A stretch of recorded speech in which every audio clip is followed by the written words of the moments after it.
હવે ખાસ કરીને આજના વિડીયો અંદર આપણે જે માહિતી આપવાની છે, જેની અંદર ખાસ કરીને નૈઋત્યનું ચોમાસું.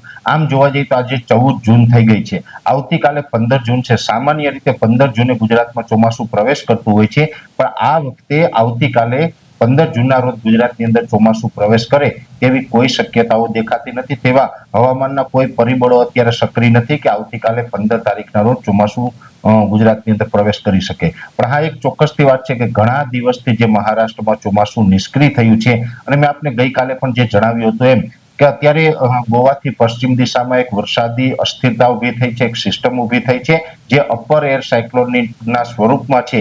આગળ જતા તે મજબૂત બની શકે અને લગભગ પરમ દિવસે એટલે કે 16 તારીખથી ચોમાસું સક્રિય થશે. જો કે 16 તારીખથી ચોમાસું સક્રિય થશે એટલે જે મહારાષ્ટ્રમાં છે ત્યાંથી આગળ વધવાનું ચાલુ થશે.